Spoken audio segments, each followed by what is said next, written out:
자, 오늘 소개팅할 사람은 르세라핌의 일본 멤버 사쿠라야. 프로필. 사쿠라의 본명은 미야와키 사쿠라로 1998년 3월 19일 일본 가고시마현에서 태어났어. 키는 163cm에 몸무게 42kg, MBTI는 INTP야. 어린 시절. 부모님이 그녀의 이름을 사쿠라로 지은 이유는 그녀가 벚꽃이 피는 3월에 태어났으며 좋은 일이 일어나길 바란다는 소원이 담겨있대. 그녀는 어릴 적 오페라의 유령을 보고 뮤지컬에 빠져서 가고시마 뮤지컬 스쿨에 다녔어. 이때 애니메이션 너의 이름은 여주인공 미치아 역이 성우인 카미시라이시 모네와 만나서 친구가 되기도 했대.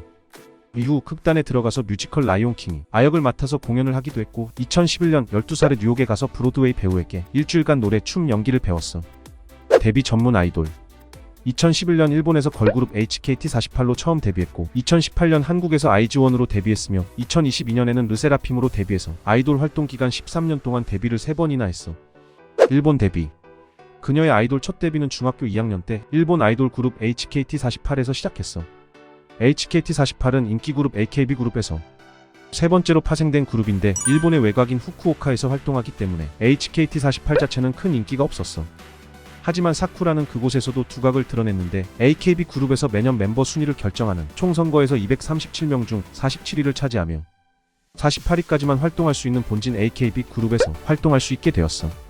2012년 총선거 47위로 시작한 그녀는 2년 후 총선거 11위를 하며 AKB48의 선발 멤버가 되었고 이후 뛰어난 외모와 준수한 노래 실력으로 꾸준하게 인기를 쌓아온 덕분에 2018년에는 역대로 높은 3위를 달성했어. 하지만 그녀는 갑자기 총선거를 더 이상 참여하지 않겠다는 충격적인 발표를 해. 그 이유는 총선거에 참여하면서 본인이 가수로서의 실력을 키우기보다는 선거에서 많은 투표를 받기 위해 동료와 경쟁하고 인기몰이에만 집중하는 것에 회의를 느꼈기 때문이야. 그래서 그녀는 자신의 능력을 키우고 대중들에게 사랑받을 수 있는가를 증명받기 위해 한국의 오디션 프로그램 엠넷의 프로듀스 48에 참가하게 돼. 프로듀스 48. 그녀는 일본에서 안정적인 아이돌 생활을 할 수 있음에도 불구하고 한국에 와서 프로듀스 48 오디션에 참가했어. 인터뷰에서 그녀는 한국 가수는 일본에 와서도 인정받는데 일본 가수는 일본을 나가는 순간부터 인정받지 못한다는 현실을 알아버려서 분하다고 생각했습니다 라고 말하며 가수로서 인정받고자 하는 열정을 드러냈어. 하지만 프로듀스 48에서 대부분의 AKB48 참가자들은 노래와 춤에서 한계를 느끼며 D등급을 받았고 사쿠라 또한 다소 아쉬운 실력으로 B등급을 받을 뻔했지만 사쿠라의 도끼 품은 눈빛과 스타성을 알아본 배윤정 트레이너의 강력한 주장으로 A등급을 받았어. 이후 꾸준한 노력으로 춤, 노래, 한국어 어느 하나 빠지지 않고 꾸준한 성장을 보여준 그녀는 최종 순위 2위를 차지하며 아이즈원으로 데뷔할 수 있었어. 르세라핌 데뷔. 2021년 2년 6개월간의 아이즈원 활동을 끝내고 다시 일본으로 돌아간 사쿠라는 일본에서 톱스타 아이돌로 활동할 것 같았지만 놀랍게도 본인이 속해 있던 그룹 AKB48에서 졸업 즉 탈퇴를 선언하고 한국으로 향했어. 이후 하이브 사나 소속 소스뮤직에 들어가서 다시 한번 매달 월말 평가를 받는 연습생이 되었고 르세라핌으로 데뷔할 수 있었어. 친아버지 제외.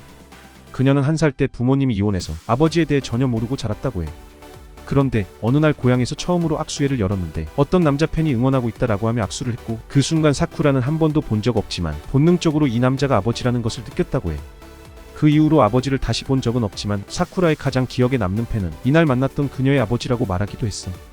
하지만 어렸을 때 친어머니와 재혼한 양아버지도 그녀를 열정적으로 사랑해 주었고 행복한 어린 시절을 보냈다고 해. 프로레슬러 사쿠라.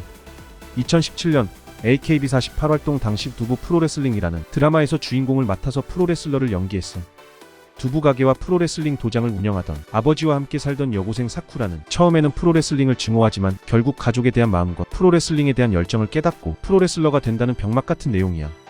이후 도쿄 코라쿠에놀에서 실제로 관객들 앞에서 두부 프로레슬링 경기를 열었는데 이 경기 영상을 다시 보면 사쿠라가 얼마나 열심히 살았는지 볼 수 있어. 게임 덕후. 그녀는 게임 덕후로도 유명한데 게임 방송을 하기 위해서 직접 게임 유튜버가 될 정도로 게임에 대한 애정이 크고 한 인터뷰에서는 아이돌이 안 되었으면 프로게이머가 되었을 거라고 언급한 적이 있어. 플레이스테이션, 닌텐도는 물론 게이밍 PC까지 보유하고 있고 2020년 아이돌 e스포츠 선수권 대회 배틀그라운드 종목에서 은메달을 차지했어. 2023년에는 유튜브에서 리그 오브 레전드 프로게이머 데프트와 같이 PC방에서 롤을 하기도 했어. 야망캐. 사쿠라의 별명 중 하나는 야망캐인데 후쿠오카에서부터 시작해서 도쿄에 진출하고 도쿄에서 다시 한국의 오디션 프로그램에 도전하는 것을 보면 그녀가 얼마나 성공하려는 열정이 가득한지 알 수 있어. 프로듀스 48에 처음 참가했을 때만 해도 기본기가 부족하다는 평을 들었지만 그 이후 꾸준히 노력하고 성장하여 지금의 르세라핌 사쿠라가 되었어. 그녀는 꿈은 손을 뻗은 1mm 앞에 있단 라는 말을 좋아하는데 꿈은 이루어지지 않는 게 아니라 1mm 앞에 있으니까. 1mm부터 노력하는 게 중요하다고 생각한대. 일본에서 톱스타로서 활동할 수 있음에도 불구하고 다시 처음부터 연습생이 되어서 K-팝 정상에 도전한 그녀는 현재도 그 도전을 멈추지 않고 있어. 그럼 오늘 소개팅은 여기까지. 다음에도 하디슈 인물로 다시 만나.